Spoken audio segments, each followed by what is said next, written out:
En el nombre del Padre, del Hijo y del Espíritu Santo. Amén. El Señor esté con todos nosotros. Hermanos, nos disponemos a meditar, a reflexionar sobre la cruz de Jesús, la cruz de la salvación. 7 palabras que resumen un poco nuestra vida, nuestra respuesta a Dios, nuestra escucha de Dios. Que al final también nosotros podamos pronunciar estas palabras ante Dios con el sentido de la resurrección y de la esperanza. Te lo pedimos, Señor, por Cristo nuestro Señor. Amén. Nos sentamos para comenzar. Hay una tradición en nuestra Iglesia, sobre todo entre nosotros los hispanos, de meditar, de rezar, de escuchar a Dios cuando nos habla. Y nos habla de muchas maneras. Y cuando vemos los juicios que sufrió Jesús en aquella noche, en aquellas 24 horas antes de su crucifixión, no le dieron tiempo prácticamente a hablar. Nos dejó su testamento en las 7 palabras. La primera de las cuales, Padre, perdónales porque no saben lo que hacen. Nos lo recuerda el evangelista San Lucas en el capítulo 23, verso 34. Son las primeras palabras desde la cruz. Podía haber dicho cualquier otra, pero sin embargo fueron unas palabras de perdón, unas palabras de misericordia, unas palabras de esperanza. Son palabras de perdón, no son palabras de venganza, ni de odio, ni de rencor. Ni siquiera son palabras que pide a Dios, juez supremo, que haga justicia ante tamaña injusticia de la muerte de un inocente.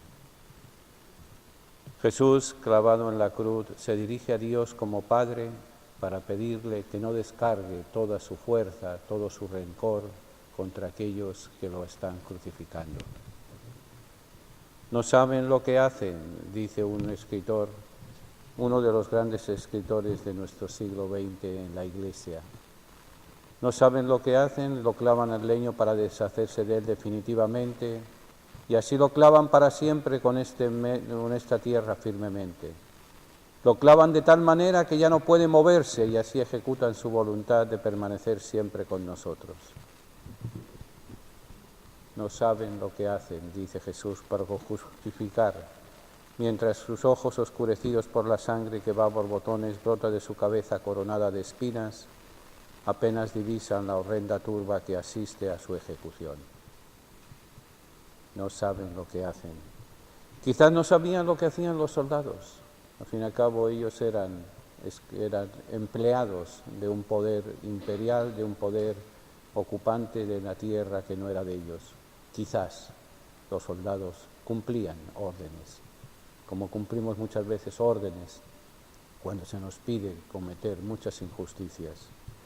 Quizás Anás y Caifás, que con ellos la casta sacerdotes y escribas corrompidos y corrompedores, eran incapaces de comprender la magnitud del error que estaban haciendo.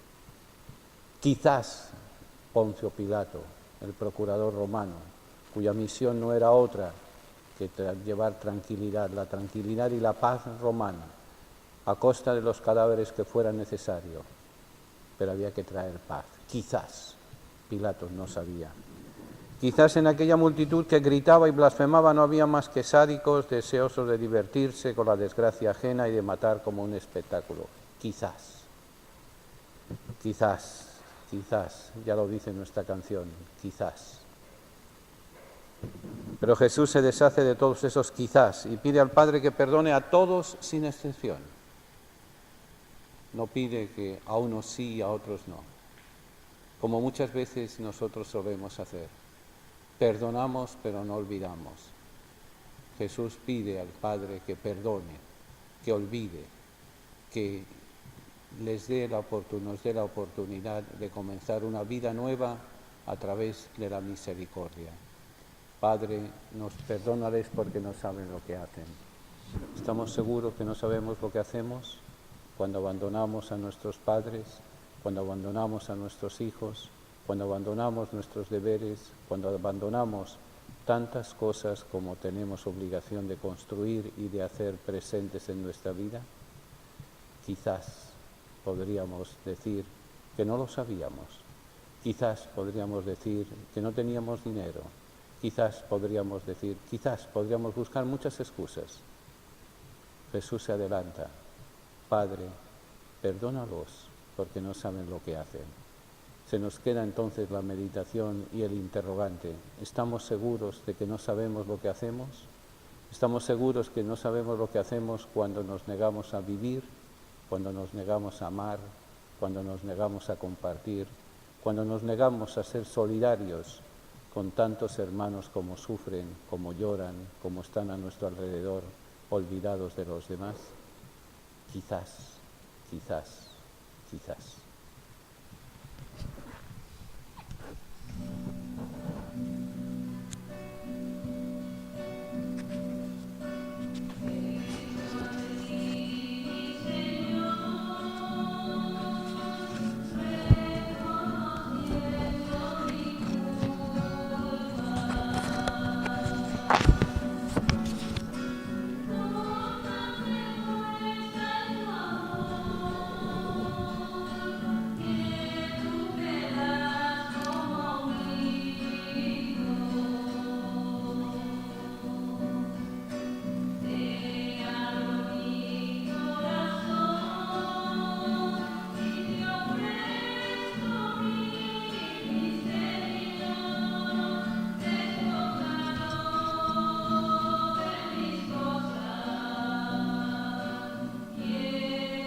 Padre nuestro que estás en el cielo, santificado sea tu nombre, venga a nosotros tu reino, hágase tu voluntad en la tierra como en el cielo.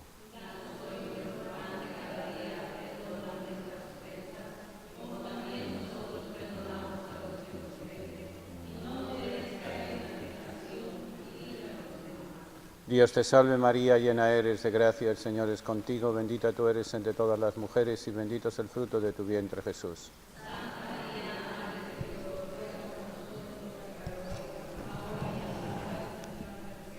Gloria al Padre, al Hijo y al Espíritu Santo.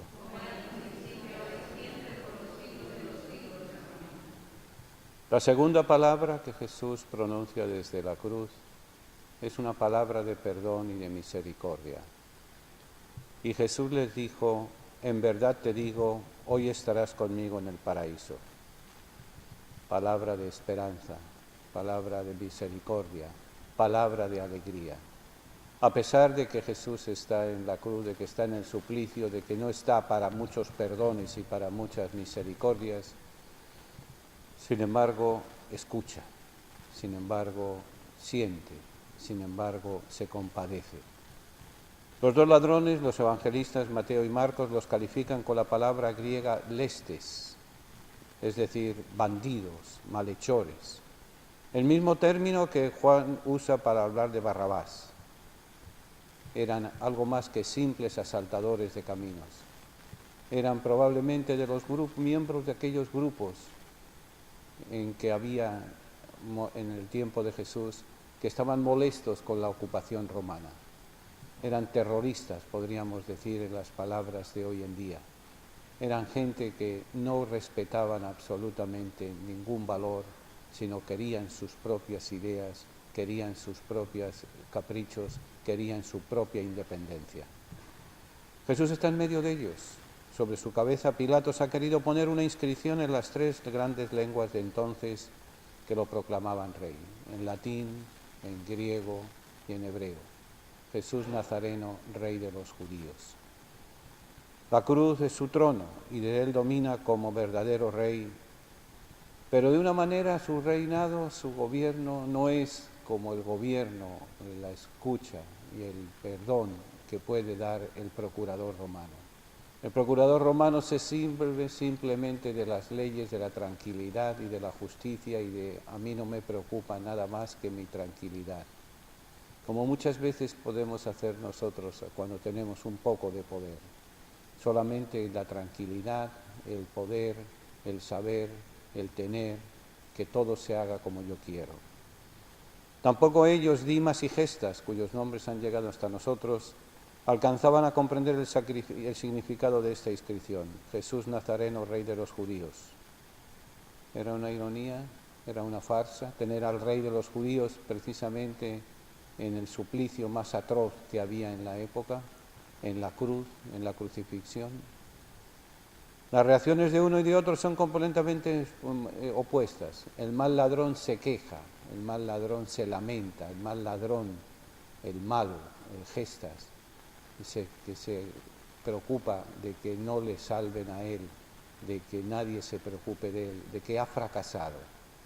Eso nos pasa muchas veces en la vida, que al final de la vida nos examinarán del amor, nos recuerda San Juan de la Cruz. Al final de la vida empezamos a echarle, al final de cada jornada empezamos a echarle la culpa a los demás. No me ayudaron, no me hicieron, no me dieron, no me salvaron, no. Esa es la vida de Gestas, esa es la vida hasta el último momento. ¿Por qué no me salvas del bien? Sin embargo, la vida de Dimas es distinta. La vida de Dimas es el que se gana el paraíso.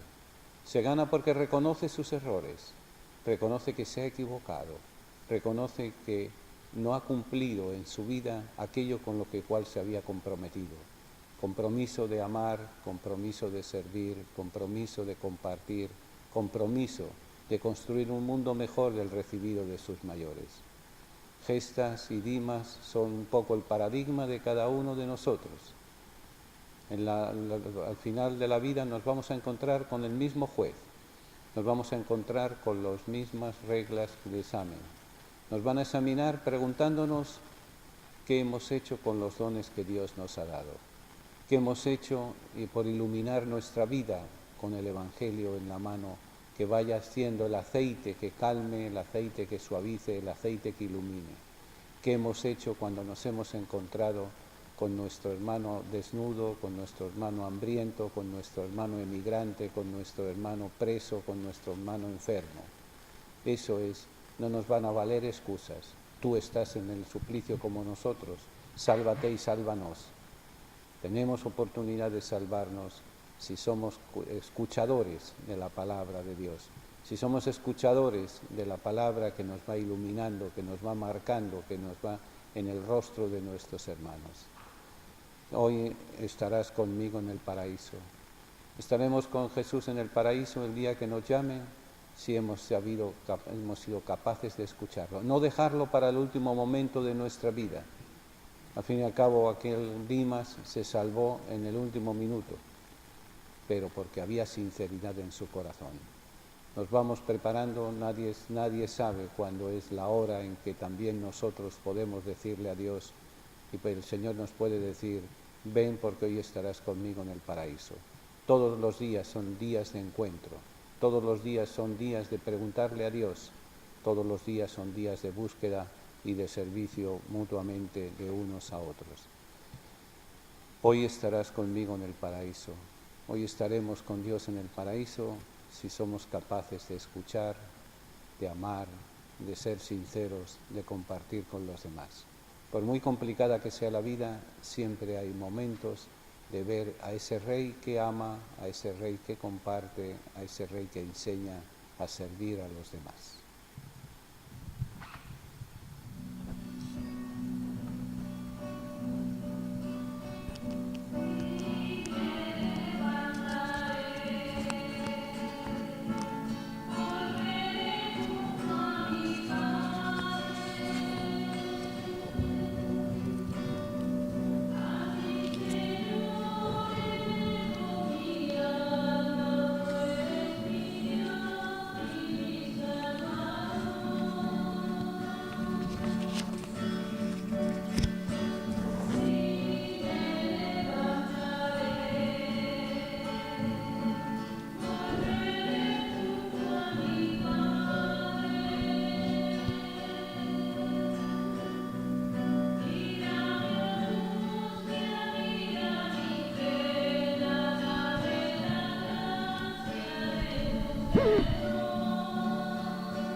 pie. Padre nuestro que estás en el cielo, santificado sea tu nombre, venga a nosotros tu reino, hágase tu voluntad en la tierra como en el cielo. Perdona nuestras ofensas, como también nosotros perdonamos a los que nos ofenden. No nos dejes caer en tentación, mas líbranos del mal. Dios te salve María, llena eres de gracia, el Señor es contigo. Bendita tú eres entre todas las mujeres y bendito es el fruto de tu vientre, Jesús. Santa María, Madre de Dios, ruega por nosotros pecadores, ahora y en la hora de nuestra muerte. Amén. Gloria al Padre, y al Hijo, y al Espíritu Santo. Siéntense, por favor. San Ignacio de Loyola, uno de los grandes padres de la espiritualidad cristiana, solía invitar a meditar haciendo lo que él llamaba la composición del lugar. Ponernos en un sitio en el cual van a ocurrir las cosas en las cuales vamos a meditar. Y eso cabría precisamente para el ejercicio que estamos haciendo de reflexión sobre las 7 palabras. Ponernos en el medio ambiente, en la montaña, en la pequeña montaña, en aquella pequeña colina que había a las afueras de Jerusalén, entre multitud de gente gritando, de gente chillando, de gente pidiendo sangre, pidiendo destrucción, pidiendo que aquel Mesías, que aquel que se proclamaba Mesías, sea crucificado. Ya han pasado los primeros momentos, ya han pasado 2 palabras, Jesús ya ha dicho que perdone, que Dios perdone, Jesús ha dicho que hoy estarán con él en el paraíso. Pero Jesús no se olvida de su madre, no se olvida de la mujer. Por eso su tercera palabra, mujer, ahí tienes a tu hijo, hijo, ahí tienes a tu madre. Volvemos nuestra mirada hacia el Gólgota, hacia donde siguen en los 3 cruces. El día avanza lentamente y el cuerpo de Jesús se desangra imparablemente.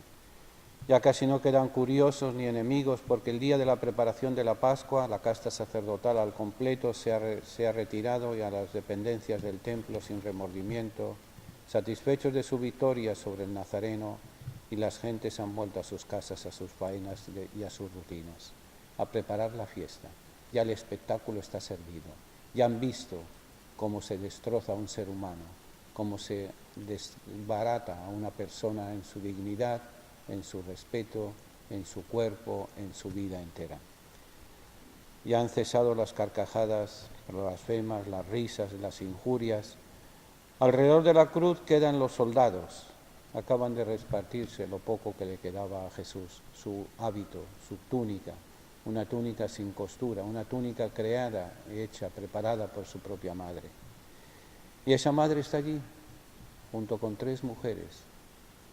Para nosotros es lógico que cuando ajustician a alguien esté la madre, estén las mujeres, la madre, la hermana, la tía, la cuñada, la mujer, quien sea. Siempre hemos dado ese privilegio. Pero en el momento en que está ocurriendo, en el aquí, en el ahora que está ocurriendo aquello era revolucionario. La mujer era una cosa que simplemente servía para parir y para calentar la cama. Era una cosa que se usaba y se tiraba. Y cuando tenía esposo tenía quien la protegiera. Cuando tenía hijos tenía quien los protegiera. Pero María se queda sin hijos, se ha quedado sin esposo, se ha quedado sin protección. Simplemente servía para la prostitución o simplemente servía para ser esclava. Para eso ella podría haber dicho, ¿por qué, Señor, me has abandonado? Podría decir María esa primera palabra, esa palabra que Jesús va a decir después, ¿por qué, Señor, me has abandonado? Es María la que está sufriendo.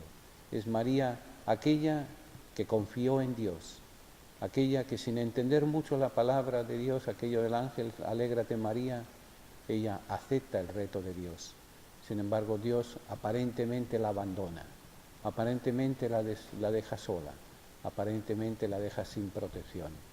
Jesús, consciente de ello, le dice a su amigo, le dice prácticamente a su casi hermano, a Juan, ahí tienes a tu madre, ahí tienes a tu hijo. En la misma situación de María nos podemos encontrar muchas veces en nuestra vida.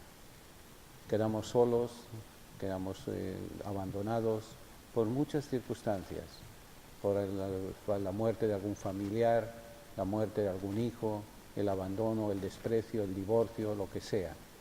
También nosotros podemos quedar en ese sentido de abandono. Pero también para nosotros cabe, mujer, ahí tienes a tu hijo, hijo, ahí tienes a tu madre. El ejemplo de María para nosotros, el ejemplo de Jesús hacia su madre, que no se olvida de ella, debe de ser también una cuestión de preguntarnos, ¿qué hacemos con nuestros padres? ¿Qué hacemos con aquellos que nos dieron la vida, aquellos que nos dieron la educación, aquellos que se preocuparon por nosotros, aquellos que lucharon para que tuviéramos una vida digna, un estudio, un trabajo, formar un hogar? Muchas veces los abandonamos, los tiramos a un home, los tiramos a un seguro social, no nos preocupamos de ellos. El ejemplo de Jesús, a pesar de que él no tiene en ese momento cómo auxiliar a su madre, no se olvida de su madre. ¿Cuántas veces nos hemos olvidado de nuestros padres? ¿Cuántas veces nos hemos olvidado de aquellos que han hecho de padres para nosotros? Hermanos, abuelos, tíos, conocidos, vecinos, que los abandonamos y los dejamos en la miseria. Es el recuerdo, por tanto, que Jesús, a pesar de su martirio, a pesar de su pasión, a pesar de todos los pesares, no se olvida de su madre, no se olvida de sus padres, no se olvida y nos recuerda. Por tanto, esa obligación, al fin y al cabo, es el mandamiento, el prójimo más cercano que tenemos, nos lo recuerdan los mandamientos de la ley de Moisés. Honra a tu padre y a tu madre. Jesús está, a pesar de su pasión, a pesar de su muerte, honrando a su madre. Esto nos trae entonces cómo honramos a nuestros padres, cómo respetamos a nuestros padres, cómo ayudamos a que vivan dignamente una vida de encuentro, una vida de una ancianidad que no sea de soledad, de amargura y de tristeza. Mujer, ahí tienes a tu hijo, hijo, ahí tienes a tu madre. Que el Señor nos ayude a comprender que esa oración es también para cada uno de nosotros, que no abandonemos a nuestros padres, que no abandonemos a aquellos que han sido para nosotros padres, pueden ser hermanos, pueden ser abuelos, pueden ser tíos, pueden ser padrinos, madrinas, que no nos abandonemos de ellos, porque el Señor no se olvidó de su madre en el momento del suplicio, en el momento de su muerte. Tuvo un recuerdo para ella, que también nosotros tengamos un recuerdo para nuestros padres en los momentos de la ancianidad, en los momentos de la enfermedad, en los momentos de la soledad que vienen con ellos.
Padre nuestro que estás en el cielo, santificado sea tu nombre, venga a nosotros tu reino, hágase tu voluntad en la tierra como en el cielo.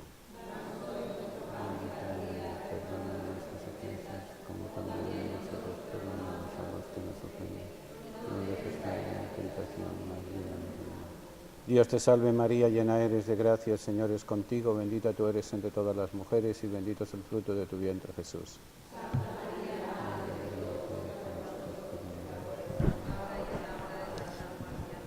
Gloria al Padre y al Hijo y al Espíritu Santo. Siéntense, por favor. La cuarta palabra, Dios mío, ¿por qué me has abandonado?, nos la recuerdan Marcos y Mateo. La cuarta palabra tiene para el oyente desprevenido, un tanto y poco conocedor de la Escritura, un significado que le es completamente ajeno al contexto mismo del relato. Hay que tener en cuenta que esta palabra no es una frase aislada, es parte de un salmo, el Salmo 22, un salmo que se refiere al sufrimiento del justo, el siervo de Dios, y que el Señor Jesús lo recitó de manera completa como una oración hacia el Padre Celestial. Lo anterior se confirma por un dato que tanto Marcos como Mateo traen, y es que Jesús no recita el salmo en lengua aramea, que es la que había el pueblo, a la que habla el pueblo, sino que la hace en hebreo, la lengua de la oración, la lengua del culto a Dios. De ahí la confusión de los que lo oyen, que creen que está llamando a Elías, cuando en realidad se está llamando al mismo Dios, está llamando Elohim, Elohim, lama sabachthani. Por tanto, no hay ninguna referencia al desespero, sino todo lo contrario, a la confianza. En el documento sobre el nuevo milenio que llega de su santidad el Papa Juan Pablo II, el Papa recuerda que durante el año jubilar que pasó con el año 2000, en muchas ocasiones se celebró la memoria de los mártires, de aquellos que todavía no han sido expresamente beatificados. Pero los mártires no son solamente de la Iglesia antigua, no son solamente de las historias del cristianismo. Mártires, la palabra mártir, lo que significa es testigo. Y se nos invita a ser mártires, a ser testigos del Evangelio. No basta ser creyentes y seguidores de Jesús, el hacer cosas. Venimos a misa, bautizamos, celebramos los sacramentos, hacemos cosas, rezamos rosarios, venimos a meditaciones, pero mientras tanto estamos hacia afuera. Cuando el Evangelio nos invita a cambiar nuestras actitudes, a tener nuestra actitud y nuestra presencia en Dios, que lo que pensemos, que lo que hagamos, que lo que meditemos sea parte de nuestra vida, sea parte de lo más íntimo, de lo más interior de nuestra existencia. No es hacer cosas. Para eso podríamos estar continuamente rezando rosarios, oyendo misas, multiplicando las comuniones. No. Lo que el Evangelio nos quiere recordar, Dios mío, ¿por qué me has abandonado?, es precisamente todo lo contrario. Es vivir en la presencia de Dios. Vivir como viviría, como dice San Ignacio, en composición de lugar. ¿Qué haría Jesús ante una enfermedad? ¿Qué haría Jesús ante una persona herida, ante una persona sola, ante una persona alcohólica, ante una persona drogadicta, ante una persona que no tiene papeles, que tiene que esconderse, ante un enfermo abandonado? ¿Qué haría Jesús? ¿Qué actitud es la que deberíamos de tener? No es hacer, es vivir. Por eso Jesús vive la esencia de la oración, a pesar de que no entendía aparentemente lo que le estaba pasando, como le va a ocurrir a María, que no entiende, como nos ocurre muchas veces que no entendemos, porque vivimos nuestra fe de hacer cosas, de vivir cosas, no de vivir actitudes, no de hacer que nuestro pensamiento, nuestras acciones, nuestro caminar, nuestro vivir, nuestro hacer y deshacer sea precisamente todo lo contrario, sea el pensamiento de Jesús, el pensamiento del Evangelio, que lo hacemos parte de nuestra existencia. Cuando somos fanáticos de un cantante, nos ponemos su ropa, cantamos sus canciones, leemos sus poemas y demás. Nos identificamos con. Cuando lo mismo cuando un político, cuando un líder social, con quien sea. Eso es lo que nos invita al Evangelio, nos invita la palabra de Jesús a hacer con nuestra existencia. No basta con hacer cosas. Cuando nos presentemos ante Dios, Dios no nos va a preguntar las cosas que hemos hecho, sino nos va a preguntar qué he hecho, qué actitudes he tenido ante los talentos que Dios me ha dado, cómo he iluminado mi vida con el aceite de la salvación, con el aceite de la sabiduría, cómo he descubierto a mi hermano que estaba hambriento, a mi hermano que estaba sediento, a mi hermano que necesitaba vestimenta, a mi hermano que estaba en la cárcel, a mi hermano que estaba enfermo, a mi hermano que era emigrante, cómo he podido acercarme a él. Y no es dando limosnas, no es dando cosas, es viviendo, vuelvo y le repito y no me cansaré de hacerlo, vivir las actitudes. Dios mío, ¿por qué me has abandonado? Ojalá pudiéramos decir nosotros lo mismo, que nos abandone Dios, que nos deje solos si nuestra fe consiste en hacer cosas, que nos acoja y que nos dé la vida y que nos dé la esperanza si nuestra vida consiste en vivir actitudes, en vivir la cercanía de Dios, que se compadece de su madre que está sola, que se compadece del ladrón que está en el suplicio, que se compadece de todos porque pide que les perdone porque no saben lo que hacen. Que muchas veces sabemos muy bien lo que hacemos, pero no nos es más fácil hacer cosas que vivir, acercarnos, solidarizarnos con nuestros hermanos que sufren, que lloran, que son abandonados, que no tienen una mano amiga que les dé la mano, que les acompañe, que se entienda con ellos. El Talmud de Babilonia recordaba, si quieres saber cuánto sufre tu hermano, camina una milla dentro de sus chancletas. Podremos vivir también nosotros con nuestro hermano caminando su pobreza, caminando su dolor, caminando su tristeza, caminando su dolor. Dios mío, ¿por qué me has abandonado? El Señor no abandona, el Señor está cerca, el Señor está tan cerca como dentro de nuestro corazón y del corazón de nuestro hermano.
Padre nuestro que estás en el cielo, santificado sea tu nombre, venga a nosotros tu reino, hágase tu voluntad en la tierra como en el cielo. Cada día perdona nuestras ofensas, como también nosotros perdonamos a los que nos ofenden. No nos dejes caer en tentación. Dios te salve María, llena eres de gracia, el Señor es contigo, bendita tú eres entre todas las mujeres y bendito es el fruto de tu vientre Jesús.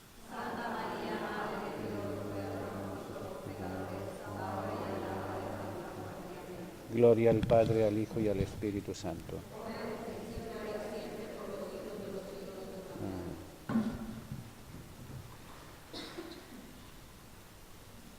San Juan, en el capítulo 19, nos recuerda otra de las palabras de Jesús. Tengo sed. Era hasta cierto punto extraño que no tuviera sed. Jesús, la última vez que tomó y que comió y que bebió, hacía casi 24 horas en la última cena. De allí todo fue estrés, todo fue pasar dolor, todo fue pasar confrontarse con los enemigos, confrontarse con aquellos que no sabían, que querían destruirlo y destrozarlo. Había sudado sangre en el huerto de Getsemaní, había sudor, sangre y lágrimas en el pretorio de Pilato. El camino hacia el Calvario fue terrible también, cargando con la cruz en un medio ambiente de mucho calor y de mucha necesidad. Es la sed del agonizante, Una sed abrasadora que evoca el salmo que Jesús está rezando antes de entregar su vida. Mi paladar está seco como una teja y mi lengua pegada a mi garganta. Era parte del salmo que decía en la palabra anterior. La sed que se suma a la larga lista de tormentos físicos. La corona de espinas, el cargar la cruz, los azotes en el pretorio. Había perdido mucha sangre, había perdido mucha vida. A duras penas llegó vivo al Calvario, a duras penas llegó vivo a ser crucificado. Tengo sed, grita en esta quinta palabra Jesús, que en términos similares han pronunciado y pronuncian todavía hoy millones de seres humanos, hombres y mujeres, niños, ancianos y enfermos. Tengo sed, es lo que muchas veces gritamos en nuestra iglesia. Tengo sed de justicia. Muchas veces se nos trata de forma distinta si somos hispanos, si somos afroamericanos, si somos americanos. Muchas veces lamentamos eso. Y no es, la iglesia no existe. Existe una comunidad de creyentes basados en el Evangelio, que discriminamos cuando creemos que tenemos poder, que discriminamos cuando creemos que sabemos más que los demás, cuando discriminamos ante aquel hermano nuestro que anda buscando respeto, que anda buscando a Dios, que tiene sed de Dios. ¿Cuántas veces muchos hermanos se van de la iglesia, se van de la comunidad eclesial, no porque no estén a gusto con Dios, sino porque los hermanos les hacemos estar a disgusto? Tenemos sed de justicia, tenemos sed de Dios, y muchas veces nos buscamos a Dios a las buenas o a las malas. Nos buscamos a Dios a través del Evangelio, de su palabra, a través de la Eucaristía, a través de los sacramentos, o lo buscamos a través de las adivinanzas, a través de las cartas, a través de las lecturas del tarot, a través de aguas turbias y aguas muchas veces podridas en nuestra vida. Tengo sed de amor, tenemos sed de respeto, tenemos sed de acogida, tenemos sed de servicio a los demás. Tenemos sed de ser felices. Muchas veces estamos buscando agua en los charcos podridos. Muchas veces estamos buscando agua en aquello que creemos que nos llena y que nos satisface. Sin embargo, es volver a buscar agua salada, agua que da más sed y que da menos acogida a Dios y menos acogida a los demás. La palabra tengo sed es una palabra que muchas veces deberíamos de tener en nuestra mente, pero sobre todo preguntarnos cuál es nuestra sed de agua, nuestra sed de amor, nuestra sed de respeto, nuestra sed de acogida, nuestra sed de Dios. Es donde tenemos que buscar y donde tiene sentido la última palabra, una de las últimas palabras de Jesús. Él tiene sed, es lógico. Nosotros tenemos sed, es lógico, porque hemos construido una iglesia de funcionalidades, de administración de sacramentos, pero de lejanía hacia los demás, de lejanía que marcamos, como decía antes, dependiendo de dónde nos hayan cortado el ombligo, de dónde hayamos nacido, que dependemos muchas veces de la falta de Dios, porque no somos capaces de calmar la sed de Dios de nuestros hermanos. Que esta quinta palabra el Señor nos la alimente la sed, que tengamos sed de Dios. Y solamente esa sed de Dios la vamos a encontrar en la escucha, en la celebración de la fe, en la escucha de nuestros hermanos, para poder amar, para poder compartir, para poder satisfacer esta sed. Jesús, a pesar de que tenía sed, le quisieron dar vinagre. Muchas veces le damos vinagre a nuestros hermanos cuando vemos que tienen sed, cuando vemos que tienen esperanza de encontrar a Dios, y a nosotros no nos interesa, por intereses creados, que ese hermano satisfaga su sed. Le damos vinagre, le damos algo que satisfaga nuestro egoísmo, pero no la sed de nuestros hermanos. Tengo sed, tenemos sed de Dios, que el Señor nos dé el agua, la luz y la iluminación para poder saciar nuestra sed y la sed de los demás.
Sexta palabra, Padre nuestro que estás en el cielo, santificado sea tu nombre, venga a nosotros tu reino, hágase tu voluntad en la tierra como en el cielo.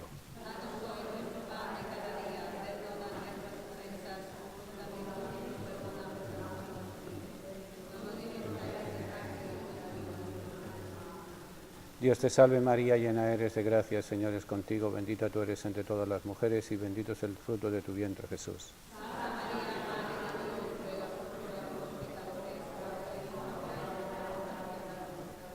Gloria al Padre, al Hijo y al Espíritu Santo.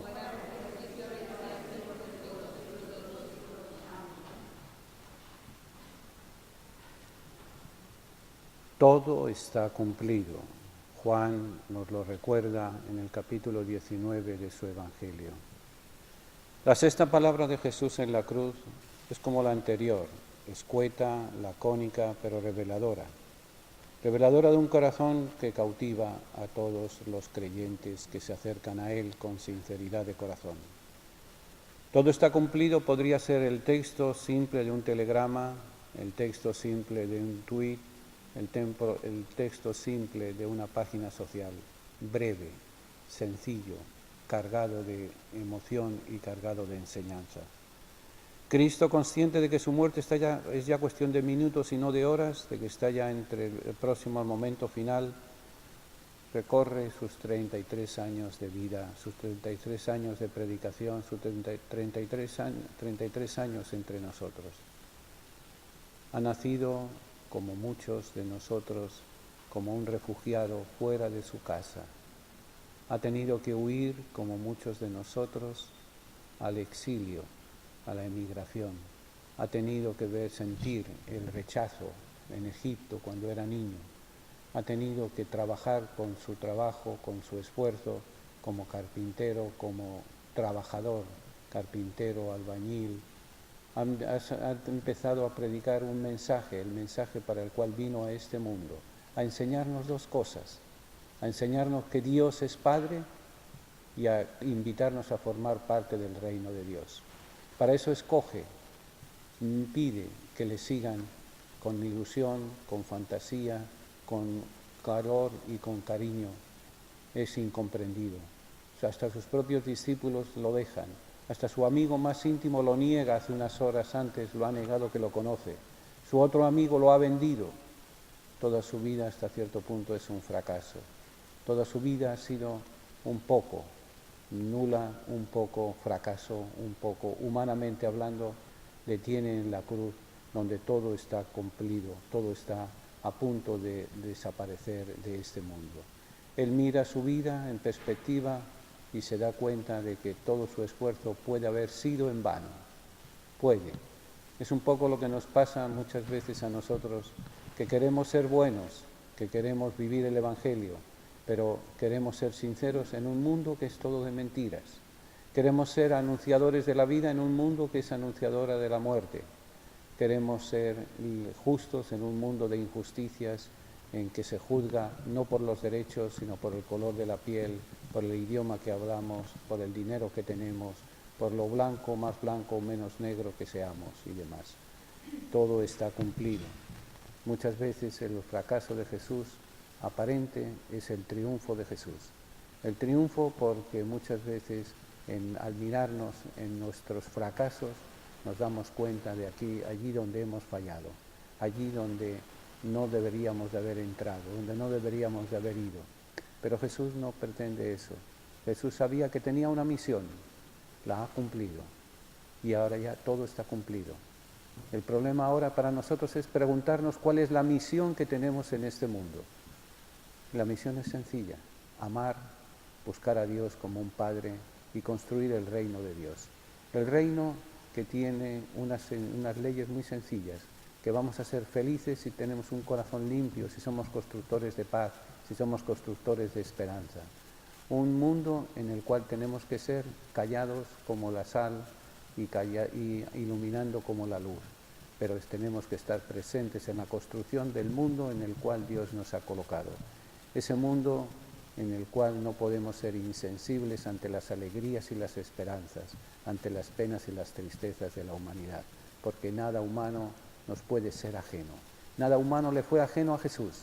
Por eso rompió leyes, por eso curó en sábado, por eso limpió el corazón de muchos de los que se acercaban a Él, porque nada humano le era ajeno y nada humano nos debe de ser ajeno a nosotros. Y sería importante que hagamos también nosotros el ejercicio de reflexión, el ejercicio espiritual, de ponernos como Jesús en la cruz a minutos de entregar nuestra alma a Dios. Pongámonos en la perspectiva de que estamos viviendo los últimos momentos de nuestra vida. Y así es. Nadie nos puede asegurar que mañana vamos a estar vivos. Nadie nos puede asegurar que podemos cambiar lo que hicimos ayer. Tenemos el día de hoy. Por eso en el día de hoy podamos ver nuestra vida, podamos analizar nuestra existencia, podamos verla a la luz, vuelvo y le repito, del Evangelio, a la luz de la Eucaristía compartida, a la luz de la comunidad. Comunidad se dice eclesía en griego. Cuestiones de idiomas, pero conceptos son los mismos. Y comunidad que escucha, comunidad que ama, comunidad que comparte, para que podamos decir también todo está cumplido. Todo está cumplido desde el momento en que hacemos parte de nuestra vida las alegrías y las esperanzas, las penas y las tristezas de los demás, porque nada humano nos es ajeno.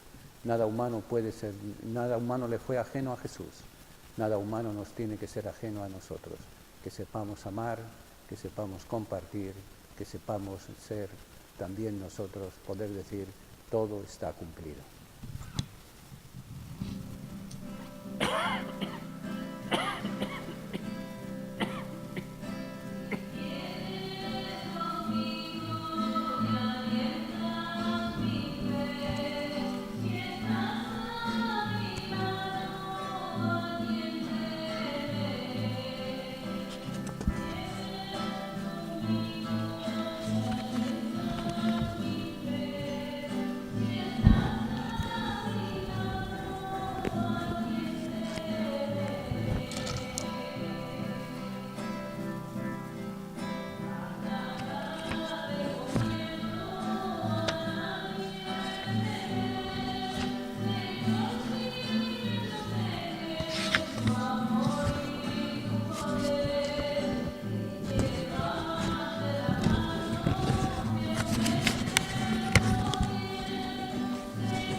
Padre nuestro que estás en el cielo, santificado sea tu nombre, venga a nosotros tu reino, hágase tu voluntad en la tierra como en el cielo.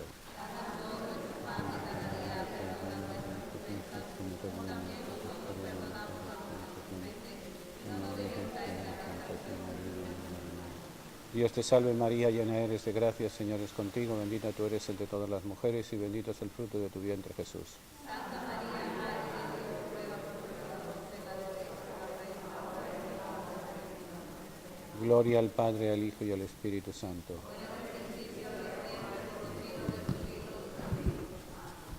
Siéntense. La última palabra que nos trae Lucas: Padre, en tus manos encomiendo mi espíritu. Es interesante que la primera y la última palabra las pronuncia Jesús invocando al Padre. Padre, perdónalos porque no saben lo que hacen. Padre, en tus manos encomiendo mi espíritu. No es una casualidad, no es una coincidencia, ya que la identidad de Jesús es estar con el Padre. Fue para él su misión primera decirnos quién era Dios, y nos dijo que era un Padre. Isaías nos había recordado que podía ser una madre, ¿Acaso una madre puede olvidarse del fruto de sus entrañas? Pues aunque una madre se olvide del fruto de sus entrañas, yo no me olvido de ti, nos recordaba Isaías. Pero Jesús, toda su misión fue hablar del Padre, toda su misión fue ser anunciador del Padre. De hecho, la palabra Padre en boca de Jesús aparece por vez primera en el Evangelio de Lucas. Cuando adolescente se pierde y sus padres materiales, sus padres físicos, María y José, por 3 días lo andan buscando. 3 días es un número teológico, es un número bíblico. Ayer, hoy y mañana. Nos está indicando que buscamos a Dios, al Hijo, lo estamos buscando todos los días de nuestra vida.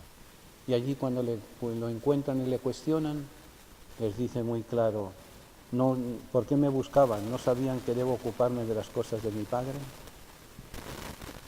Jesús se ha dedicado toda su vida a buscar las cosas de su Padre, a ser anunciador del Padre. Un Padre que tiene un rostro muy definido, un Padre que es primero y fundamentalmente misericordia. La palabra misericordia es corazón que se compadece. Un Padre que nos va a anunciar en la parábola del Hijo Pródigo, que el Padre que da, el Padre que juzga, el Padre que no juzga, sino que espera. Así es el Padre que Jesús nos ha querido enseñar. El Padre al cual Él le encomienda su espíritu, le encomienda su alma. Un Padre que nos va a dar el pan de cada día, y nos está invitando a vivir cada día. A vivir cada día, como San Ignacio recordaba, como si fuera el único, como si fuera el último, como si fuera el primero de nuestros días. Un Padre que nos da el pan, un Padre que nos da lo que necesitamos, un Padre que está providente para cada uno de nosotros, un Padre que es ejemplo para nosotros. Aquellos que son padres tienen que recordar que la misión, la vocación a la que Dios les ha llamado es una misión muy sublime y muy importante. Tendrán una imagen de Dios dependiendo de la imagen de Padre que estén dando a sus hijos, padre o madre. En este caso es indistintamente una forma u otra. Jesús muere con la paz de los justos, pero muere con la bendición del Padre. Un Padre que es misericordia, que repito, un Padre que es amor, un Padre que juzga, un Padre que ama, un Padre que nos invita a ser felices si tenemos un corazón limpio, que nos invita a ser felices si somos capaces de construir el mundo en el cual vivimos con justicia y con paz. Un Padre que nos invita a ser luz, un Padre que nos invita a buscarlo en los avatares de cada día, en las circunstancias de cada día. Por eso que nuestras celebraciones de estos días, nuestra celebración de la Eucaristía de ayer, ya es historia, nuestra celebración de la Pasión de hoy, que vendrá en la tarde si Dios permite, y de la celebración de mañana, sean celebraciones de un Padre que nos ama, de un hermano que se fue de en medio de nosotros, de un hermano que sigue su recuerdo y su presencia permanente, que se reúne con nosotros, como leemos en la palabra de Dios, cada vez que compartimos el pan, compartimos el camino de la vida. En la resurrección de Jesús, Lucas nos va a traer el ejemplo de esa presencia de Dios, el ejemplo de esa vuelta de Jesús desde el Padre, en el caminar de la vida y en el compartir del pan. Padre, en tus manos encomiendo mi espíritu. Encomienda su espíritu a un Dios que es Padre, a un Dios que es amor, a un Dios que es esperanza. Preguntémonos, por tanto, qué figura de Dios nos hemos ido construyendo.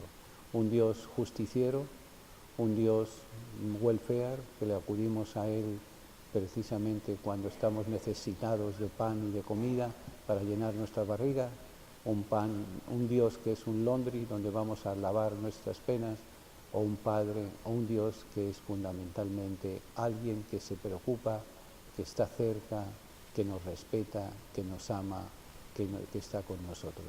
Jesús sufrió, porque tenía una misión. La misión, y todos y cada uno de nosotros tenemos una misión en esta vida, la de ser testigos del Padre. Esa fue la misión de Jesús, enseñarnos y ser testigos del Padre.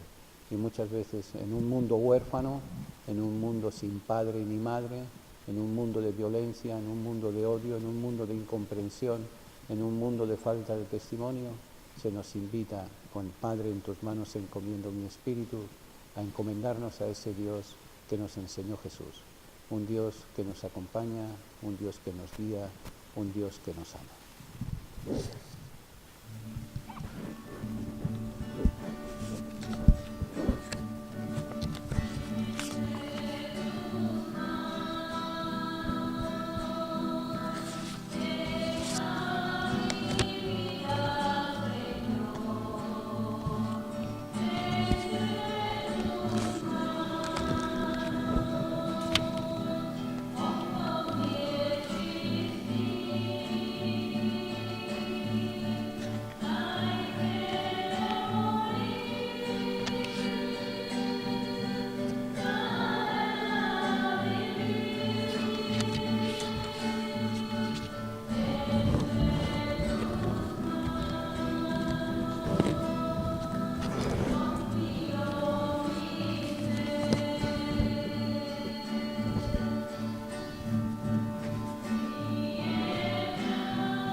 Padre nuestro que estás en el cielo, santificado sea tu nombre, venga a nosotros tu reino, hágase tu voluntad en la tierra como en el cielo. Perdona nuestras ofensas, como también nosotros perdonamos a los que nos ofenden. No nos dejes caer en la tentación. Dios te salve María, llena eres de gracia, el Señor es contigo, bendita tú eres entre todas las mujeres y bendito es el fruto de tu vientre, Jesús.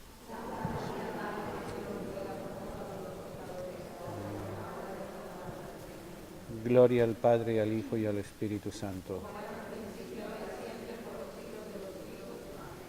Concluimos nuestro ejercicio de reflexión de las 7 palabras con unos versos de Santa Teresa que nos invita a vivir, pero a acercarnos a Dios. Vivo sin vivir en mí, y tan alta vida espero que muero porque no muero. Aquella vida de arriba, que es la vida verdadera, hasta que esta vida muera, no se goza estando viva. Muerte, no me seas esquiva, viva muriendo primero, que muero porque no muero. Cuán triste es, Dios mío, la vida sin ti, ansiosa de verte, deseo morir. El Señor esté con todos nosotros. Y la bendición de Dios Todopoderoso, Padre, Hijo y Espíritu Santo, descienda sobre nosotros y nos acompañe siempre. Hermanos, concluida nuestra reflexión, podemos marchar en paz. Les recordamos que a las 7 de la tarde tenemos el ejercicio de la buena muerte de Jesús y la lectura de la Pasión.